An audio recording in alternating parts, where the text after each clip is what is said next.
This is Endgame by Nancy Kress. Alan Dodson was sitting in 7th grade math class, staring at the back of Peggy Corcoran's head, when he had the insight that changed the world. First his own world, and eventually, like dominoes toppling in predestined rhythm, everybody else's, until nothing could ever be the same again. Although we didn't, of course, know that back then. The source of the insight was Peggy Corcoran. Alan had sat behind her since 3rd grade, never thought her remarkable, nor was she. It was 1982. Peggy wore a David Bowie t-shirt and straggly brown braids. But now, staring at the back of her mousy hair, Alan suddenly realized that Peggy's head must be a sloppy mess of skittering thoughts and contradictory feelings and half-buried longings, just as his was. Nobody was what they seemed to be. The realization actually made his stomach roil. In books and movies, characters had one thought at a time. Elementary, my dear Watson. An offer he couldn't refuse. Beam me up, Scotty. But Alan's own mind, when he tried to watch it, was different. 10 more minutes of class, I'm hungry, gotta pee. The answer is time 6, you moron. What would it be like to kiss Linda Wilson? I really gotta pee. Locker's stuck today. Linda, 8 more minutes to do the first 16 problems. Baseball after school. No, not even close. He would have to include his mind watching these thoughts, and his thoughts about the watching thoughts, and Peggy Corcoran was doing all that too. And Linda Wilson, and Jeff Gallagher, and Mr. Henderson standing at the front of math class, and everyone in the world, all with thoughts zooming through their heads fast as electricity, thoughts bumping into each other and fighting each other and blotting each other out, a mess inside every mind on the whole earth, nothing sensible or orderly or predictable. Why, right this minute, Mr. Henderson could be thinking terrible things, even as he assigned the first 16 problems on page 145. Terrible things about Alan, even. Or Mr. Henderson could be thinking about his lunch, or hating teaching, or planning a murder. You could never know. No one was settled or simple. Nothing could be counted on. Alan had to be carried screaming from math class. I didn't learn any of this until decades later, of course. Alan and I weren't friends, even though we sat across the aisle from each other. And after the screaming fit, I thought he was just as weird as everyone else thought. I never taunted Alan like some of the boys, or laughed at him like the girls. A part of me was actually interested in the strange things he sometimes said in class, always looking as if he had no idea how peculiar he sounded. But I wasn't strong enough to go against the herd and make friends with such a loser. The summer before Alan went off to Harvard, we did become, if not friends, and chess companions. You play rotten, Jeff, Alan said to me in his characteristic oblivious candor, but nobody else plays at all. So 2 or 3 times a week we sat on his parents' screen porch and battled it out on the chessboard. I never won. Time after time I slammed out of the house in frustration and shame, vowing not to return. After all, unlike wimpy Alan, I had better things to do with my time. Girls, cars, movies. But I always went back. Alan's parents were, I thought, even back then, a little frightened of their son's intensity. Mild, hard-working people fond of golf, they pretty much left Alan alone from his 15th birthday on. As we moved rooks and knights around the chessboard in the gathering darkness of the porch, Alan's mother would timidly offer a pitcher of lemonade and a plate of cookies. She treated both of us with an uneasy respect that, in turn, made me uneasy. That wasn't how parents were supposed to behave. Harvard was a close thing for Alan, despite his astronomical SATs. His grades were spotty because he only did the work in courses he was interested in. His medical history was even spottier. Bouts of depression when he didn't attend school. 2 brief hospitalizations in a psychiatric ward. Alan would get absorbed by something, chess, quantum physics, Buddhism, to the point where he couldn't stop, till all at once his interest vanished as if it had never existed. Harvard had, I thought in my 18-year wisdom, every reason to be wary. But Alan was a National Merit Scholar. When he won the Westinghouse Science Competition for his work on cranial structures in voles, Harvard took him. The night before he left, we had our last chess match. Alan opened with a conservative Italian game, which told me he was slightly distracted. 12 moves in, he suddenly said, Jeff, what if you could tidy up your thoughts the way you tidy up your room every night? Do what? My mother tidied up my room, and what kind of weirdo used words like that anyway? He ignored me. It's sort of like static, isn't it? All those stray thoughts in a mind interfering with a clear broadcast. Yeah, that's the right analogy. Without the static, we could all think clearer, cleaner. We'd see farther before the signal gets lost in uncontrolled noise. In the gloom of the porch, I could barely see his pale, broad-cheeked face. I had a sudden insight, rare for me that summer. Alan, is that what happened to you that time in 7th grade? Too much static? Yeah. He didn't seem embarrassed, unlike anybody normal. It was as if embarrassment was too insignificant for this subject. That was the first time I saw it. For a long time, I thought if I could learn to meditate, like Buddhist monks, I could get rid of the static. But meditation doesn't go far enough. The static is still there, just not paying attention to it anymore. But it's still there. He moved his bishop. What exactly happened in the 7th grade? I found myself intensely curious, which I covered by staring at the board and making a move. He told me, still unembarrassed, in exhaustive detail. Then he added, it should be possible to adjust brain chemicals to eliminate the static, to unclutter the mind. It should. Well, I said, dropping from insight to my more usual sarcasm, maybe you'll do it at Harvard if you don't get sidetracked by some weird shit like ballet or model railroads. Checkmate, Alan said. I lost track of him after that summer, except for the lengthy Bakersville High School alumni notes faithfully mailed out every single year by Linda Wilson. Must have had some obsessive compulsiveness of her own. Alan went on to Harvard Medical School. After graduation, he was hired by a prestigious pharmaceutical company, published a lot of scientific articles about topics I couldn't pronounce. He married, divorced, married again, divorced again. Peggy Corcoran, who married my cousin Joe and who knew Alan's second wife, told me at my father's funeral that both ex-wives said the same thing about Alan. He was never emotionally present. I saw him for myself at our 25th reunion. He looked surprisingly the same, thin, broad-faced, pale. He stood alone in a corner looking so pathetic that I dragged Karen over to him. Hey, Alan, Jeff Gallagher. I know. This is my wife, Karen. He smiled at her but said nothing. Karen, both outgoing and compassionate, started a flow of small talk, but Alan shut her off in mid-sentence. Jeff, you still play chess? Neither Karen nor I play now, I said pointedly. Oh, there's someone I want you to see, Jeff. Can you come to the lab tomorrow? The lab was 60 miles away in the city. I had to work the next day. But something about the situation had captured my wife's eclectic and sharply intelligent interest. She said, What is it, Alan, if you don't mind my asking? I don't mind. It's a chess player. I think she might change the world. Oh, you mean the big important chess world, I said.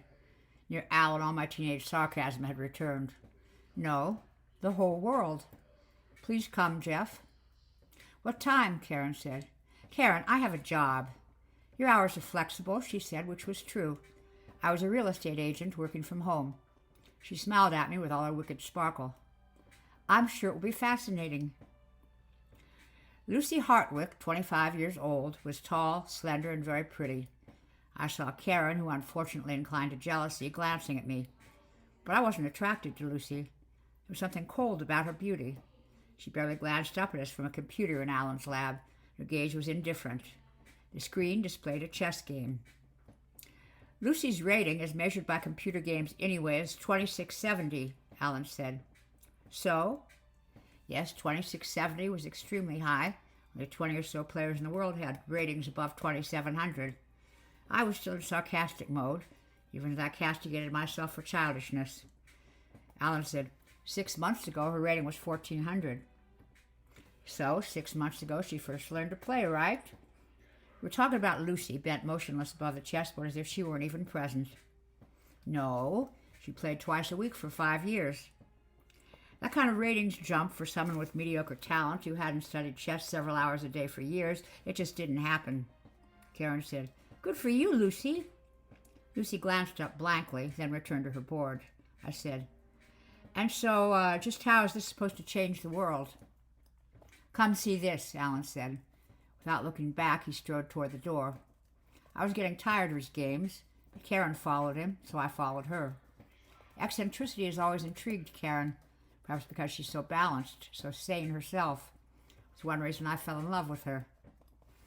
Alan held out a mass of graphs, charts, and medical scans as if he expected me to read them. See, Jeff, these are all Lucy, taken when she's playing chess. The candidate nucleus, which aids the mind in switching gears from one thought to another, shows low activity. So does the thalamus, which processes sensory input. And here, I'm a realtor, Alan, I said more harshly than I intended. What does all this garbage mean? Alan looked at me and said simply, she's done it. Lucy has. She's learned to eliminate the static.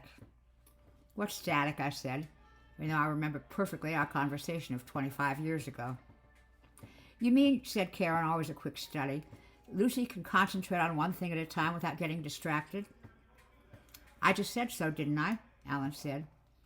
Lucy Hartwick has control of her own mind. When she plays chess, that's all she's doing. As a result, she's now equal to the top echelons of the chess world. But she hasn't actually played any of those top players, has she? I argued. This is just your estimate based on her play against some computer. Same thing, Alan said. It is not. Karen peered in surprise at my outrage. Jeff, Alan said. Yes, Jeff, listen to Carol. Karen, you understand? Lucy somehow achieved total concentration. This lets her just soar ahead in her understanding of the things she chooses to focus on. Don't you realize what this could mean for medical research? For any field at all? We could solve global warming and cancer and toxic waste and everything. As far as I knew, Alan had never been interested in global warming. A sarcastic reply rose to my lips. But either Alan's face or Karen's hand on my arm stopped me. She said gently, That could be wonderful, Alan. It will be, he said with all the fervor of his 7th grade fit. It will be. What was that all about? Karen said in the car on our way home. Well, that was just Alan being, not Alan, you. Me, I said. But even I knew my innocence didn't ring true. I've never seen you like that. You positively sneered at him for what might actually be an enormous breakthrough in brain chemistry. It's just a theory, Karen. 90% of theories collapse as soon as anyone runs controlled experiments. But you, Jeff, you want this one to collapse. I twisted in the driver's seat to look at her face. Karen stared straight ahead, her pretty lips set as concrete. My first instinct was to bluster, but not with Karen. I don't know, I said quietly. Alan has always brought out the worst in me for some reason. Maybe I'm jealous. A long pause while I concentrated as hard as I could on the road ahead. Yellow divider, do not pass, 35 miles per hour, pothole ahead. And Karen's hand rested lightly on my shoulder, and the world was all right again. After that, I kept in sporadic touch with Alan. 2 or 3 times I phoned, and we talked for 15 minutes. Rather, Alan talked, and I listened, struggling with irritability. He never asked about me or Karen. He talked exclusively about his research into various aspects of Lucy Hartwick, her spinal and cranial fluid, her neural firing patterns, her blood and tissue cultures. He spoke of her as if she were no more than a collection of biological puzzles he was determined to solve. I couldn't imagine what their day-to-day interactions were like. For some reason, I didn't understand. I didn't tell Karen about these conversations. That was the first year. The following June, things changed. Alan's reports, because that's what they were, reports and not conversations, became non-stop complaints. The FDA is taking forever to pass my IND application. Forever. I figured out that IND meant initial new drug. Must be a green light for his Lucy research. And Lucy has become impossible. She's hardly ever available when I need her, trotting off to chess tournaments around the world, as if chess mattered as much as my work on her. I remembered the long-ago summer when chess mattered to Alan himself more than anything else in the world. I'm just frustrated by the selfishness and the bureaucracy and the politics. Yes, I said. And doesn't Lucy understand how important this could be? The incredible potential for improving the world? Evidently not, I said, with mean satisfaction that I disliked myself for. To compensate, I said, Alan, why don't you take a break and come out here for dinner some night? Doesn't a break help with scientific thinking? Lead sometimes to real insights? I could feel even over the phone line that he'd been on the point of refusal. The last 2 sentences stopped him. After a moment he said, Oh, all right, if you want me to. so ungraciously that it seemed he was granting me an inconvenient favor. Right then, I knew that dinner was going to be a disaster. And it was. But not so much as it would have been without Karen. She didn't take offense when Alan refused to tour her beloved garden. She said nothing when he tasted things, put them down on the tablecloth, dropped bits of food as he chewed, slobbered on the rim of his glass. She listened patiently to Alan's 2-hour monologue, nodding and making encouraging little noises. Toward the end, her eyes did glaze a bit, but she never lost her poise. Wouldn't let me lose mine either. It's a disgrace, Alan ranted. The FDA is hobbling all productive research with excessive caution for... Do you know what would happen if Jenner needed FDA approval for his vaccines? We'd all still have smallpox, that's what. Louis Pasteur. Why don't you play chess with Jeff? Karen said when the meal finally finished. While I clear away here. I exhaled in relief. Chess was played in silence. Moreover, Karen would be stuck with cleaning up after Alan's appalling table manners. I'm not interested in chess anymore, Alan said. Anyway, I have to get back to the lab. Not that Lucy kept her appointment for tests on. She's wasting my time in Turkestan or someplace. Bye. Thanks for dinner. Don't invite him again, Jeff, Lucy said to me after Alan left. Please. I won't. You were great, sweetheart. Later, in bed, I did that thing she likes and I don't by way of saying thank you. Halfway through, however, Karen pushed me away. I only like it when you're really here, she said. Tonight you're just not focusing on us at all. After she went to sleep, I crept out of bed and turned on the computer in my study. The heavy fragrance of Karen's roses drifted through the window screen. Lucy Hartwick was in Turkmenistan, playing in the chess Olympiad in Ashgabat. Various websites told of her rocketing rise to the top of the chess world. Articles about her all mentioned that she never socialized with her own or any other team, preferred to eat all her meals alone in her hotel room, and never smiled. I studied the accompanying pictures, trying to see what had happened to Lucy's beauty. She was still slender and long-legged. The lovely features were still there, although obscured by her habitual pose while studying a chessboard, hunched over from the neck like a turtle with 2 fingers in her slightly open mouth. I'd seen that pose somewhere before, but I couldn't remember where. It wasn't appealing. The loss of Lucy's good looks came from somewhere else. Even for a chess player, the concentration on her face was formidable. Wiped out any hint of any other emotion whatsoever. Good poker players do that too, but not in quite that way. Lucy looked not quite human. Maybe I just thought that because of my complicated feelings about Alan.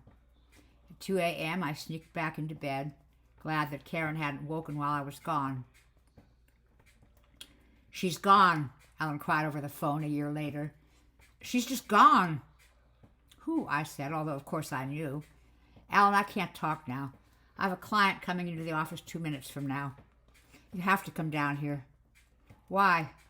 I ducked all of Alan's calls ever since that awful dinner, changing my home phone to an unlisted number, letting my secretary turn him away at work. I'd only answered now because I was expecting a call from Karen about the same time for our next marriage counseling session. Things weren't as good as they used to be. Not really bad, just clouds blocking what had once been a steady marital sunshine. I wanted to dispel those clouds before they turned into major thunderstorms. You have to come, Alan repeated, and he started to sob. Embarrassed, I held the phone away from my ear. Grown men didn't cry like that, not to other men. All at once I realized why Alan wanted me to come to the lab, because he had no other human contact at all. Please, Jeff, Alan whispered, and I snapped, okay. Mr. Gallagher, your clients are here, Brittany said at the doorway, and I tried to compose a smile and a good lie. And after all that, Lucy Hartwick wasn't even gone. She sat in Alan's lab, hunched over a chessboard with 2 fingers in her mouth, just as I had seen her a year ago on the web. What the hell? Alan, you said... Unpredictable as ever, he had calmed down since calling me. Now he handed me a sheaf of printouts and medical photos. A flashback suddenly to the first time I'd come to this lab, when Alan had also thrust me documents I couldn't read. He just didn't learn. Her white matter has shrunk another 75% since I saw her last, Alan said, so that was supposed to convey something to me. You said Lucy was gone. She is. She's sitting right there. Alan looked at me. I had the impression that the simple act required enormous effort on his part, like a man trying to drag himself free of a concrete block to which he was chained. He said, "I was always jealous of you, you know." It staggered me. My mouth opened, but Alan had already moved back to the concrete block. "Just look at these brain scans. 75% less white matter in 6 months. These neurotransmitter levels, they..." "Alan," I said.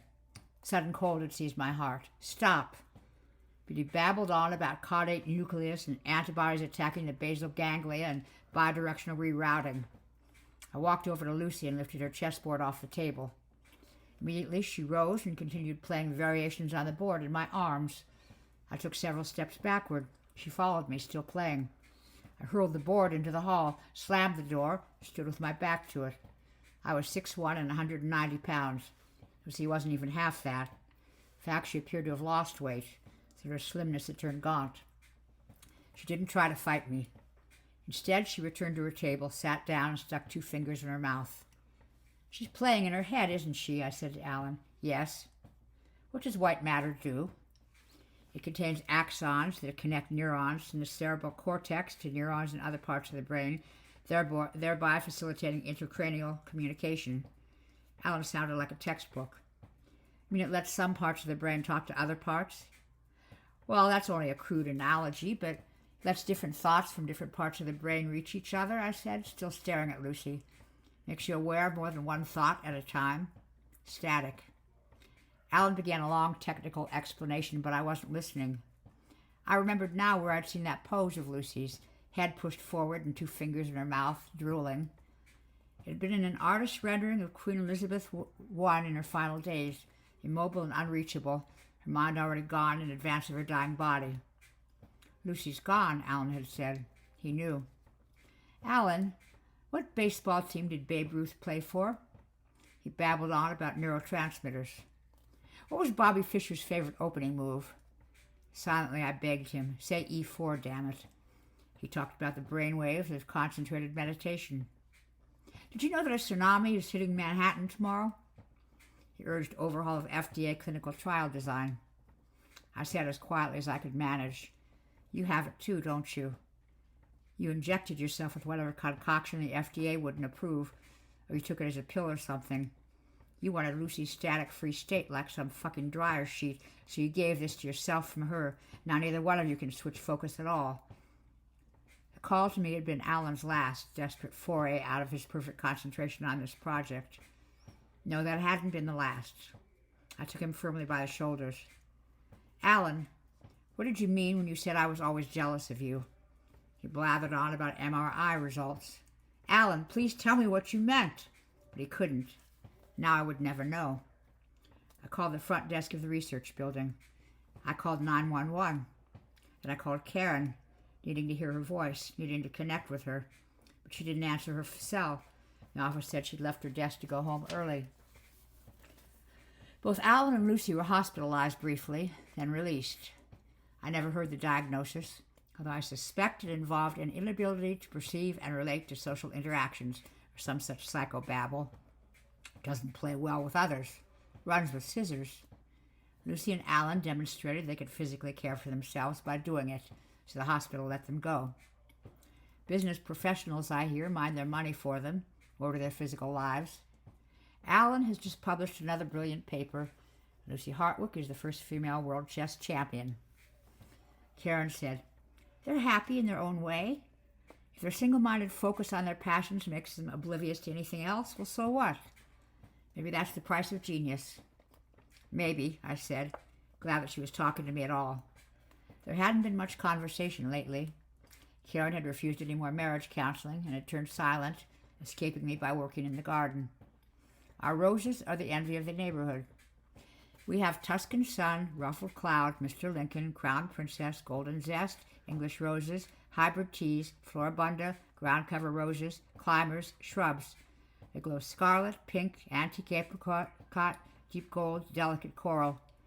Their combined scent nauseates me. I remember the exact moment that happened. We were in the garden, Karen kneeling beside a flower bed, a wide hat shading her face from the sun so that I couldn't see her eyes. "Karen," I said, trying to mask my desperation, "do you still love me?" Hand me that trowel, will you, Jeff? Karen, please. Can we talk about what's happening to us? The Tahitian sunsets are going to be glorious this year. I stared at her, the beads of sweat on her upper lip, the graceful arc of her neck, her happy smile. Karen clearing away Alan's dinner dishes, picking up his sloppily dropped food. Lucy with 2 fingers in her mouth, studying her chessboard and then touching the pieces. No, not possible. Karen reached for the trowel herself as if she'd forgotten I was there. Lucy Hartwick lost her championship to a Russian named Dmitry Chertov. A geneticist at Stanford made a breakthrough in cancer research so important it grabbed all headlines for nearly a week. By a coincidence that amused the media, his young daughter won the Scripps spelling bee. I looked up the geneticist on the internet. A year ago, he'd attended a scientific conference with Alan. A woman in Oregon, some New Age type, developed the ability to completely control her brain waves through profound meditation. Her husband is a chess grandmaster. I walk a lot now when I'm not cleaning or cooking or shopping. Karen quit her job. She barely leaves the garden, even to sleep. I kept my job, though I take fewer clients. As I walk, I think about the ones I do have, mulling over various houses they might like. I watch the August trees begin to tinge with early yellow, ponder overhead snatches of conversation, talk to dogs. My walks get longer and longer. I notice I've started to time my speed, to become interested in running shoes, to investigate transcontinental walking routes. But I try not to think about walking too much. I observe children at frenetic play during the last of their summer vacation, recall movies I once liked, wonder at the intricacies of quantum physics, anticipate what I'll cook for lunch. Sometimes I sing. I recite the few snatches of poetry I learned as a child, relive great football games, chat with old ladies on their porches, add up how many calories I had for breakfast. Sometimes I even mentally rehearse basic chess openings, the Vienna game or the Petrov defense. I let whatever thoughts come that will, accepting them all, listening to the static, because I don't know how much longer I've got.